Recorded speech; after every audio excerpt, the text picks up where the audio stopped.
Guys, അപ്പോൾ ഇന്നലത്തെ നമ്മുടെ ക്രിയേറ്റേഴ്സ് അവാർഡൊക്കെ കഴിഞ്ഞ് നമ്മൾ രാത്രി 1:30-2 മണിയായപ്പോഴാണ് നമ്മൾ വീട്ടിലെത്തിയത്. അത് കഴിഞ്ഞിട്ട് പിന്നെ വേഗം വന്ന് കുളിച്ച് രണ്ടിനെയും കൂടെ പൊത്തി പിടിച്ച് കിടന്ന് നമ്മൾ ഉറങ്ങി. ഞാൻ എന്തൊക്കെ തിന്നണേന്ന് നിങ്ങളെ കാണിച്ചു തരാം, മോർണിംഗ് ടു നൈറ്റ് വരെ. സോ ഇപ്പം എൻ്റെ ബ്രേക്ക്ഫാസ്റ്റ് ഇന്നത്തത് ഇഡ്ഡലി സാമ്പാറും. ഗൈസ്, അപ്പോൾ നമ്മൾ ഉച്ച 3 മണി, ഉച്ചയല്ല വൈകുന്നേരം 3 മണിയായിട്ടുണ്ട്. അപ്പം നമ്മൾ ലഞ്ചിലേക്ക് കിടക്കുവാണ്. എല്ലാവരും കഴിച്ച് കഴിഞ്ഞിട്ടില്ല, ചെയ്യാൻ മാത്രം കഴിച്ചിട്ടില്ല, ചെയ്യാൻ ബാക്കി എല്ലാവരും കഴിച്ച് കഴിഞ്ഞു. അപ്പോൾ ഞാനെടുത്ത ഫുഡ്. അപ്പോൾ നമ്മുടെ ഇന്നത്തെ ഉച്ചക്കത്തെ വിഭവം എന്തൊക്കെയെന്ന് പറഞ്ഞുതരാം. അയില വറുത്തത്, അയില കറി, നമ്മുടെ എന്ത് സാധനമാണിത്, വലിയ വൻപയർ, നെല്ലിക്ക, ചോറ്, ഇത്രേ ഉള്ളൂ. പിന്നെ വെള്ളം അവിടെ പോയിട്ട് തുടിക്കണം.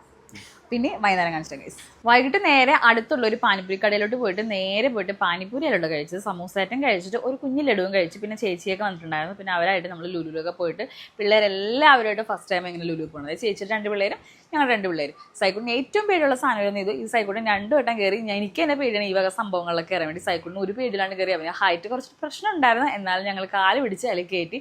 സൈക്കിളിൻ്റെ മീതനുമാണ് അതിൽ കയറിയത്. പിന്നെ ഞങ്ങൾ ഏറ്റവും വലിയൊരു ആഗ്രഹമായിരുന്നു കേട്ടോ ഇതിൽ കയറണമെന്ന്. എപ്പോൾ നല്ല തിരക്കാർ, ഇന്ന് വലിയ തിരക്കൊന്നും ഉണ്ടായില്ല. ഞങ്ങൾ എല്ലാവരും കൂടെ കയറിയിട്ട് കുറച്ച് നേരം ഒന്ന് ലുലു ഫുള്ളൊന്ന് ചുറ്റി.